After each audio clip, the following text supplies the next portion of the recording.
Public hearing. Please join me in the pledge to the flag.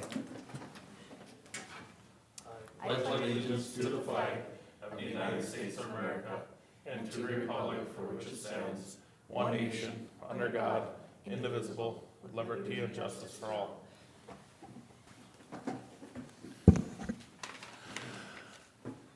Thank you. I got a few items covered before we get started. Please, I think we've signed in at the door, so we have your name right for the record. Put electronic devices on silent mode. Also, please note that the testimony is being recorded for the record. Not the Morrison County record, but this record. It is the task of Board of Adjustment to consider requests for variances, appeals from an order, requirement, or decision made by the county zoning official in accordance with state law and county ordinance. Each request is considered on its own merit. The burden of proving a practical difficulty rests with the applicant. If a variance is granted, it is granted to the land and not to the landowner. Members of the Board of Adjustment are appointed by the County Board of Commissioners with one member from each of the 5 commissioner districts. Land Services staff is here to assist the Board of Adjustment with its duties. Give a brief overview of our proceedings for this evening. I will read the variance request. While I'm reading you the request, I'll ask the applicant to come forward and seat at the table. The applicant will be asked to state their name for the record. The Land Services staff will provide a staff report for the variance requested and read any correspondence that has been received regarding the request. The applicant and or representatives then will provide any input, corrections, concerns, comments. Once the applicant or representatives have provided their testimony, the board will discuss the request and ask questions of the staff, of the applicant, representatives, etc. Upon completion of the board questions, I will ask if there's anyone in the audience wishing to speak to this request. If there is, I would ask that person to come up to the podium, state their name and address for the record, and give their testimony of items of note when providing comment. Be as factual as possible.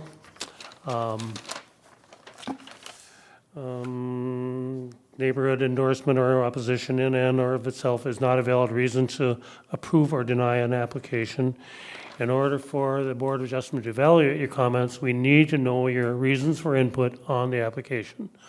All statements or questions must be directed to me, the chair, not to the applicant, nor will the applicant direct questions or statements to the public. Once all comments have been received, any questions posed by the chair will be addressed at the close of the public hearing.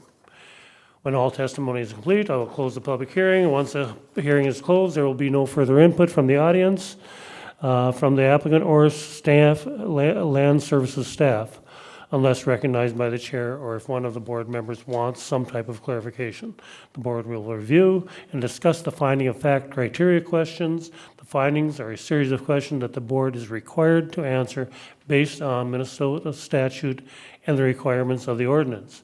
Based upon the answers to those questions, the board will then vote on each question. All questions must be answered in the affirmative by the board to grant the request. The board may also place conditions on the request if it deems necessary to remediate a negative finding of fact. Once the findings are complete, there will be a motion to approve or deny the request based on these findings. That will conclude the public hearing. You can leave if you wish. Any follow-up questions should be directed to Land Services during regular business hours. Okay, we have one item on the agenda. If the applicants would come forward. Eric and Carrie Mouse, 457 Sullivan Drive, Hillman. It's an application for a variance to add on to a non-conforming cabin on Sullivan Lake. Please state your names for the record. Eric Mouse. Carrie Mouse. Thank you. And the staff report. Yes, Mr. Chair. Thank you. Again, this is a variance to expand a non-conforming structure located in Section 7 of Richardson Township. The ordinance references is Section 301, 301.6A, 706.1, and 706.3. Here's a plat map of Richardson Township, and the red dot is the location of the parcel. And then here's the variance request received from the applicant. And a site drawing also provided by the applicant. And then here's an aerial photograph of the lot. The mapping is off in this area, and so it's actually the yellow one that needs to be slid over. So just to give you an idea of what's going on there. Here's an aerial photograph of the parcel.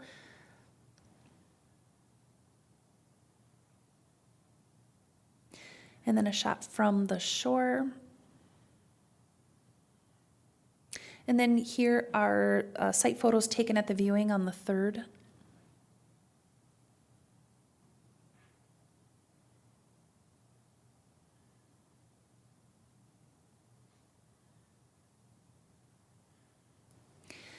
Again, the property is in Section 7 of Richardson Township. It's on Sullivan Lake, which is a general development lake, and the property is a non-conforming single lot, which means it's less than 30,000 square feet and 120 feet wide.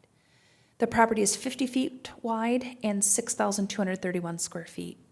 According to the assessor's records, the 720 square foot dwelling was built in 1951, and the dwelling is 58 feet from the lake, and the deck is 50 feet from the lake. The home was built prior to land use controls.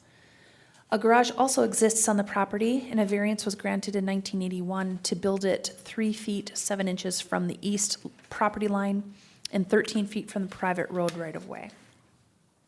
An approximate 650 square foot building envelope is available on the property, and here is a drawing of that. The applicant purchased the property in November of 2021. The applicant is requesting a variance to place a 240 square foot addition onto the existing home for an additional bedroom and utility space. The addition would be on the road side of the cabin and within the building envelope. The existing roadside deck and a portion of the existing entry to the dwelling would be removed in connection with this project. The setback from the holding tank, side property line, and private road would be met. The septic system consists of a 1,500-gallon holding tank. It was installed in June 2022 to replace 2 failing holding tanks. The impervious surface calculation including this addition is 24.29%. 25% impervious surface is allowed. The applicant has indicated that he will implement a runoff plan including holding basins for stormwater control. Here's the impervious surface calc provided by the applicant. And then the applicable comprehensive land use plan goals is natural resources and open spaces, goal C2, shoreline development, goal D1, and then the water plan goals and objectives is surface water goal, objective B, land use and development goal, objectives B and D. 144 notices were sent and no comment was received prior to the hearing. And then here are your finding of fact and decision questions, Mr. Chair. Thank you, Amy. Does the applicant have anything to add? Nope, that's pretty much it. Okay, also for the record, we visited the site yesterday at 1 o'clock. Clint, myself, and Amy were there, and Brent, I was there on Friday at 1 o'clock. and Marv, you were not I able. was not able to attend. I did look it on Beacon Online there, the best of my ability. And a lot of times I stated to the rest of the board members earlier, this time of the year, you can't see a whole lot with snow the way it is, but it looks like there was, being on the north end, a good share of the snow was gone, so they got a halfway decent view of your property. Thank you. All right. Questions for the applicant? Questions for staff? Mr. Chair, Go ahead, Brent. this is probably to the applicant. In looking at the building and structure that's there, is it your plan to add on there and just reside that to match what's existing there, or to do anything else different with how that would blend into what's Yeah, there now? it would be the matching the siding, the lap siding that is currently there. Okay. Yep. We're not gonna do anything different than just keep the wood same look. And continuing the roof line. Continuing the roof line too, as it is right now, going across the existing cabin structure. Mr. Chair? Go ahead, Marv. As I think it was stated earlier here, but I reiterate it, that deck that's kind of in the front, that's going to be removed and this would go in its place? Correct, yep. And that lovely red chair that was trying to discolor is going to be removed? Yeah, that's our antique chair, that, Half broken. yeah. We did, myself and one of our sons went out there for about 3 hours last Friday and shoveled that area so we could get a good visual, or not last Friday, last Wednesday or Thursday, so we could, at least we could have a good visual when we got out there, so. A couple more questions. I appreciate your landscaping abilities there and seeing the retention walls and, or not, I shouldn't say retention walls, the ponds, and because some of that area is kind of low and could get some water problems. It sounds like you have that designed so it shouldn't be a problem and that would take care of the problem to go to the lake, correct? Absolutely, yep. Okay, any other questions? One more question for Amy. This building envelope, I saw it here in the slides slipping through, and also on the printout we're given. What's this, do we know the square footage of that building envelope? Yes, in the staff report, I believe it's like 600 square feet, 650? 650? Okay, so there's no way to even move this structure to make it compliant? No. Okay, thanks. Okay, thank you. Anybody else? I don't have no questions, I just got a comment just for our discussion. With looking at this place and, the small structure that it is, a smaller lot, understand that. They do have a building envelope. We are knocking on the door on being up to the limit for impervious surface. But I think with, putting this addition on, that wouldn't add no extra because it's taken over for the deck. I think that with his plan with the retention ponds and diverting that water there, I think that don't take away any impervious surface, but I think it helps mitigate some of the problems. And then it's 102 feet away from the lake where this proposed addition would be. The cabin itself is 66 feet from the lake. It's only 58 when you add the deck on the lake side. But it's in the lake shore in the 75-foot setback, but not like 40 feet like a lot of them. But anyways, it's just observation comments. I didn't really have questions, so. Mr. Chair? Yeah, go ahead, Also, Mark. in observations, when you're asking for a very small addition to additional, the next door neighbor that's dwarfing, or this is being dwarfed by, it's just like, oh, this is quite small compared to that. It's kind of not asking for a whole lot, and where do you put it? Thank you, Marv. Just a little conflict in numbers here. I think are we using 58 feet from the lake to the deck and 66 feet to the house? Or are we using what you have in the staff report? Not that it matters a lot, I just clarification.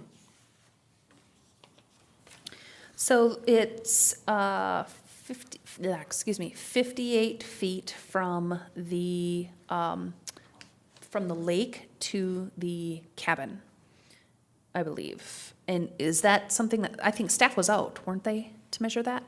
Yeah, it's 58. Yeah, so Land Services staff was out and did a measurement from the ordinary high, and it's 58 feet from the lake to the cabin. To the cabin? Okay. Correct. Your drawing is stating a little different, 58 to the deck. Okay. Mr. Chair, Yes, just to go ahead. clarify, my numbers I was throwing out was off of this drawing, so. Yeah, I wanted that clarified. And I thought at the site you had said that you measured it with Land Services staff, and it was 58 to the deck. But maybe, It was 58 to the cabin and Okay. clarified that, so. Thank you. That's my error. all right, So, Mr. Chair, we're talking numbers, the way I understand it, what he said, 600 and some square feet was allowed in it. The existing cabin, the way I calculated, is around 720 feet, and they're asking for a 200-foot or 240-foot addition. It's under 1,000 square feet, 960 square feet, so it's still a relatively small cabin. Okay, thank you, Marv. Thank you, Glenn. Anybody else? We ready for public input? Okay. Is there any public input at this time? I see we have some public out there. Just support. No input from the public? Is there any input from the public? I'll ask one more time. Is there any input from the public? If not, we'll close it to public input and get on with the questions, I assume? Okay, everybody's ready for the questions? Very good. Marv, I always start with you. I'll start with Clint this time. How's that sound? Yeah,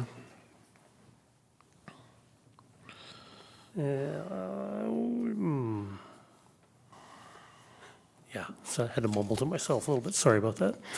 Okay, is the request in harmony with the general purposes and intent of Morrison County Land Use Ordinances and Comprehensive Plan? Clint, so if you'd start out on that one? I believe it is. They meet all the setbacks other than it being a nonconformity. We don't find that a lot where they meet all the setbacks other than, for this addition, I should say. Other than it's a nonconformity. It's a very small addition. It's a very small lot. It's a very small cabin. Everything's just small. But I think when you look at everything that when we add in the retention ponds and some of that type of stuff directing water and taking care of some of the impervious surface, I think it brings it a lot closer to be in harmony with our land use and the ordinances that we have in our comprehensive plan. So I would say, yes, it is in harmony. Okay, anybody else like to add to that? I'd like to make a couple comments. Of course, it's, if you look at it by our current ordinance and comprehensive plan, no, it does not meet it's not in harmony with that and does not meet the intent of the ordinance. The intent of the ordinance is to discontinue non-conforming properties and not to expand non-conforming structures. And of course setbacks are not met either. It's a very tiny property. It's 21% of a normal 30,000 or a compliant 30,000 square foot property. It's only a 50-foot wide lot, 50 feet of lakeshore compared to 120 feet required. We as a board have to look at, just how much use can you get out of the property you have, And again, this is a very small property. What is it, 6,000 some square feet.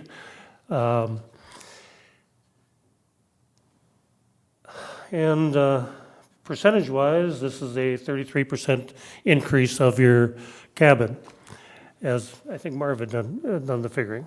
However, I like to add however. I mean, those are the rules. And if we were going by the rules, it's definitely a no on the ordinance and the intent of the ordinance and the purpose of the comprehensive plan. But there's only a 650-foot building envelope.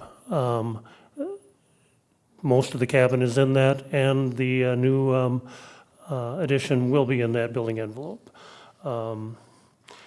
Even though it's a 33% increase in the cabin is very small, so 33% isn't very much when you look at things. 33% of a bigger cabin would be a lot. There's no change in the roof line.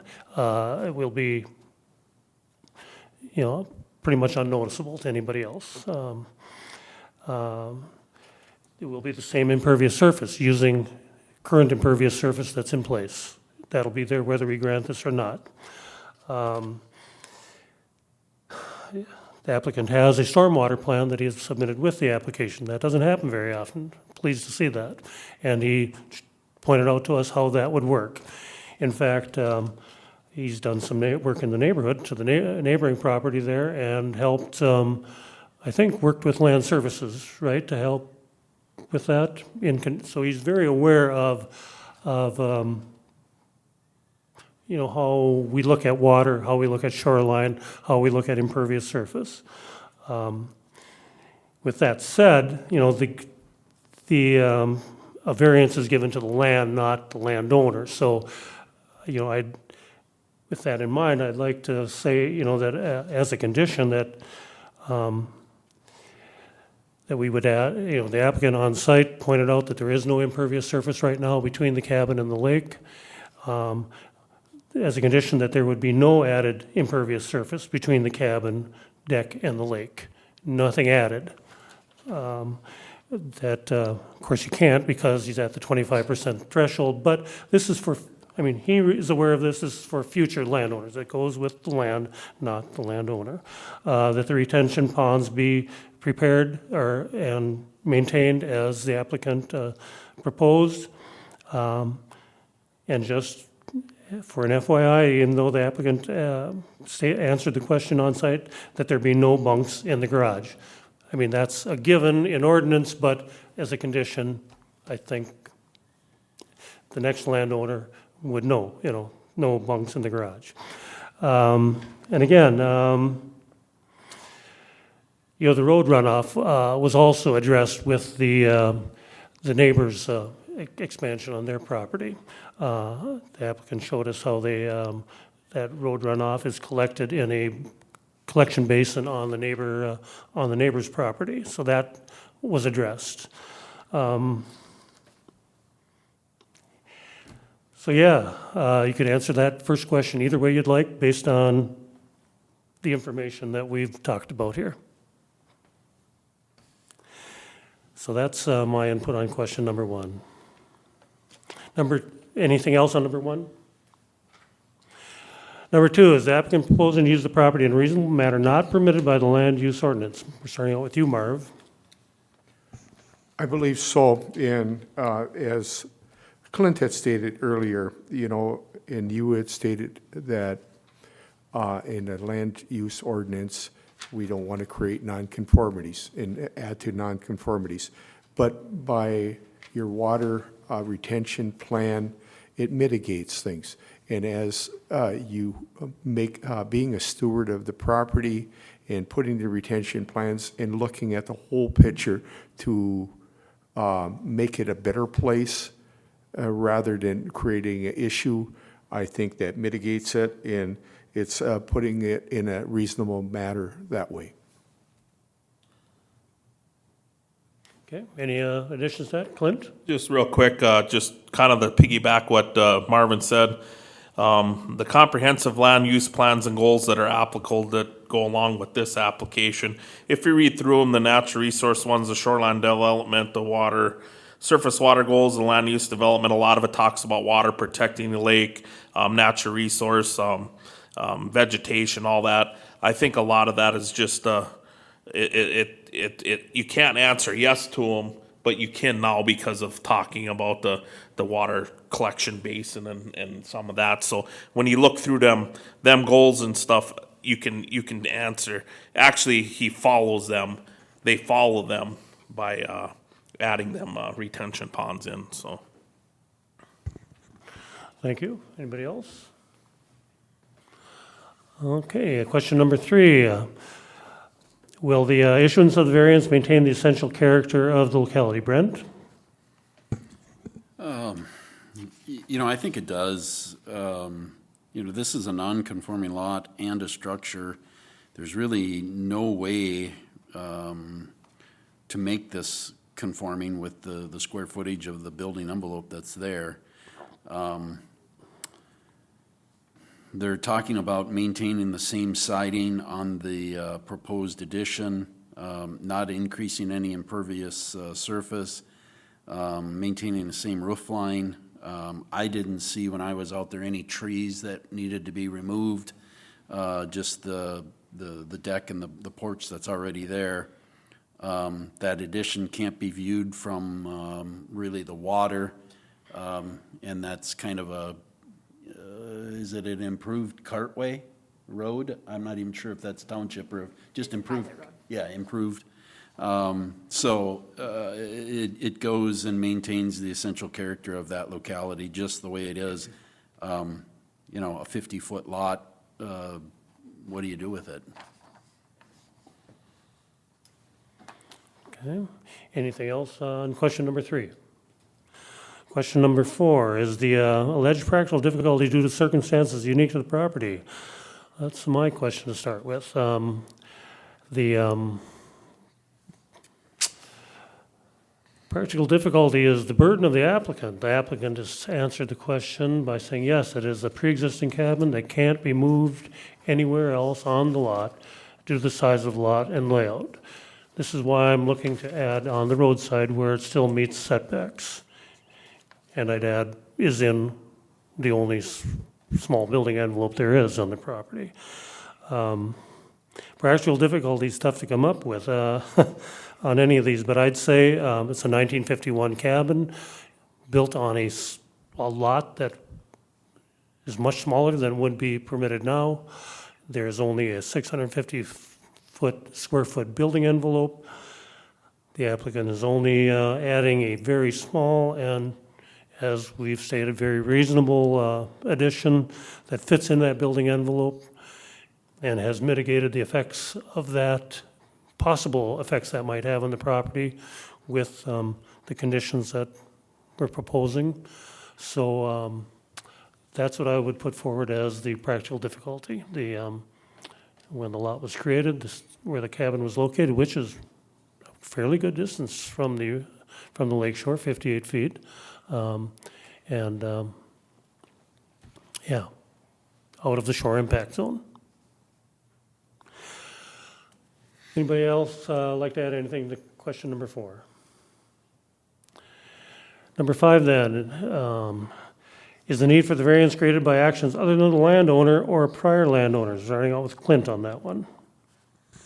Yeah, you could pretty much for this answer kind of go with a lot of the statements that Dave made for the practical difficulty as far as the cabin being built in 1951, ordinance changes all the way through. Such a small lot was developed, a small building envelope there. Anybody, whether it's them or anybody in the future, they can't move anything because there's such a small building envelope, putting this small structure, even adding anything on there. It's not really for people that owned it or own it now or in the future. You just can't do much with that because it's small. I think it's very reasonable to ask what they're looking for. So I think that mitigates some of it. I think with putting in the retention ponds, helping with some of the impervious surface, I think that just all ties in with that too. So that's what I have for question 5. Anybody like to add to that? Then we'll be on to number 6. Does the alleged practical difficulty involve more than just economic considerations? Marvin? Yes, and the reason why I look at it this way, I think the applicant looked at the water problem that's around there and the water problem it could create and stayed within the impervious surface area under that 25% or at 25%. So they looked at it that way and looked at improving it rather than being detrimental to the property. Okay. Anything added? Okay, are we ready to vote? I had proposed 3 conditions. Are you guys okay with those? I'll repeat them again. No impervious surface between to be added between the cabin deck and the lake. The retention ponds as proposed by the applicant need to be installed and maintained. And that there would be no bunks added in the garage, no bunk space, no bedrooms. And it's a very small property, going from 1 bedroom to 2 is reasonable. Adding another bedroom in the bunkhouse, any bunkhouse would not be reasonable. And it's not even permitted by ordinance. Also like to add, I was probably going to do that in number one, that this is the second variance request on this property. I think that first variance was probably an okay one. I think it protected the property, but that garage up there and whatever, but, and made it more usable. But, boy, it's very seldom that we entertain a second variance or any more than that. So, just comments. All right, is everybody good with the three conditions?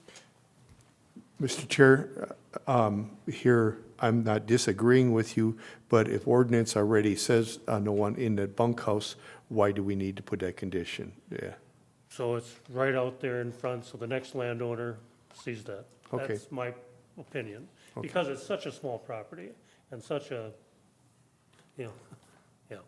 okay, no problem. Otherwise, I wouldn't do it, yeah. Everybody's good? Okay, is there a motion? We got to vote on it. Got to vote on them. Oh, I didn't vote yet. Well, let's just say we did. All right, we're ready for the vote. Is the request in harmony with the general purpose and intent of the Morrison County Land Use Ordinance and Comprehensive Plan? Clint? Yes. Marvin? Yes, Brent? Yes. And myself is yes. Number two, is the applicant proposing to use the property in a reasonable manner not permitted by the land use ordinance? Marvin? yes, Brent? Yes. Myself is yes. Clint? Yes. Will the issuance of the variance maintain the essential character of the locality? Brent? Yes. Myself is yes. Clint? Yes. And Marvin? yes, Is the alleged practical difficulty due to circumstances unique to the property? Myself is yes. Clint? Yes. Marvin? yes, And Brent? Yes. Is the need for the variance created by actions other than the landowner or prior landowners? Clint? Yes. Marvin? yes, Brent? Yes. And myself is yes. Number six, does the alleged practical difficulty involve more than just economic considerations? Marvin? yes, Brent? Yes. Myself is yes. Clint? Yes. All questions were answered to the affirmative. Is there a motion? Chair, I make a motion that we approve this variance request with the three conditions we had listed. I'll second that. Motion is made and seconded. Is there any discussion? If not, we'll proceed to vote with a roll call vote. Aye in favor, nay against. All in favor of the motions? Yeah, whatever. Marvin? Aye, Brent? Aye. Myself is aye. Clint? Aye. Motion carries. Your variance has been granted. So your next step would just be pull land use permits for Okay. the addition. All right, Okay? sounds great. Thank you all. yep, good luck with it. Yeah, best wishes to you. Thank you. All right, nothing else on the agenda other than minutes? Is there a motion? Mr. Chair, I'd like to make a motion to approve the minutes. I'll second that. Motion is made and seconded. All in favor, say aye. Aye. Aye. Okay, any other business? No, Mr. Chair, I just wanted to confirm that you all received the email regarding the next agenda and the change in the agenda. Okay, so we'll still meet, but we'll just have the discussion with the shoreland specialist. But other than that, I don't have anything, Mr. Chair. So there just is nothing on the docket other than that, so no site visits. That's correct, so we will not have the viewing. Yep, no viewing. Will the commissioners be there or invited? I or- wasn't planning to have them there, because it's really more about, how we're changing the variance application and information that you're gonna start seeing. So I wasn't planning on having them there. So we don't have any planning meeting that night? No planning commission items for that night. How long do you anticipate that meeting lasting? Hour, Okay. Because and depends on how much you discuss, but I'd say maybe an hour. Hour. Then I won't have to carry some of the, talk to my wife. We can do an hour. Mr. Chair, I make a motion, we adjourn. I'll second that. All in favor, say aye. Aye. Aye. Meeting adjourns at 8:12.